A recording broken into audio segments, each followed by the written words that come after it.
کہ محبوب رب العالمین کی امت 5 نمازیں بھی نہ پڑھے گی.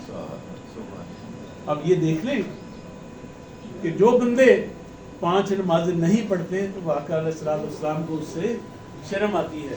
لیکن اللہ رب العزت نے فرمایا کہ محبوب میرا قول جو ہے وہ سچا بھی ہوتا ہے, پکا بھی ہوتا ہے. جاؤ اپنی امت کو خوشخبری سنا دو کہ جو 5 نمازیں پڑھیں گے ان کو 50 نمازیں. سبحان اللہ سبحان اللہ سبحان اللہ. کتنی خوش نصیب امت ہے کہ پڑھیں 5 نمازیں اور ثواب جو ہے وہ 50 نماز کے ملے. تو یہ واقعہ معراج ہے. انشاءاللہ باقی زندگی رہی تو پھر کسی ملاقات میں ہوگی. اب باقی رہ گیا شعبان کا. تو آقا علیہ السلام نے فرمایا کہ شعبان کی جو 15ویں رات ہے اس میں اللہ رب العزت قبیلہ بنو کلب کی بکریوں کے بالوں کے برابر آقا علیہ السلام کے انگلیوں کو بخش دیتا ہے. قبیلہ بنی کلب جو تھا نا عرب میں, اس کے پاس بہت بکریوں کے جڑ ہوتے تھے, بہت زیادہ ان کے جو پاس ہوتی ہیں بکریاں ہوتی تھیں. تو اس رات میں آپ لوگوں نے زیادہ سے زیادہ اللہ رب العزت کی عبادت کرنی ہے, اللہ رب العزت سے مغفرت مانگنی ہے, اللہ رب العزت سے دعا مانگنی ہے. فرمایا کہ قبیلہ بنی کلب کی بکریوں کے بالوں کے برابر, بکریوں کو بھی نہیں کہا, اس کے جو بال ہیں وہ ایک بکری کے بال ہی بندہ گرنے لگے تو کئی سال لگنے بال نہیں مل سکتا. تو ان کے بالوں کے برابر اللہ رب العزت آقا علیہ السلام کی انگلیوں کو بخش دیتا ہے. اس لیے شعبان کی 15ویں رات آنے والی ہے قریب. اس رات میں آپ لوگ زیادہ سے زیادہ استغفار پڑھیں, درود پاک پڑھیں, اور جو ہے اللہ تعالیٰ سے دعائیں مانگیں اور اللہ تعالیٰ سے مغفرت مانگیں. اور اللہ رب العزت پہلے آسمان پہ جلوہ افروز ہوتے ہیں اور جو مانگتا ہے کتنے خوش نصیب و یار ہیں. آقا علیہ السلام نے 7 آسمان پار کیے, سدرۃ المنتہا پار کیا, کعبہ کو سین لا مکان ساری اسٹیجز عرش پہ سب جگہ پہ جا کے اللہ رب العزت سے ملاقات کی. اور جو شب برات کی رات ہے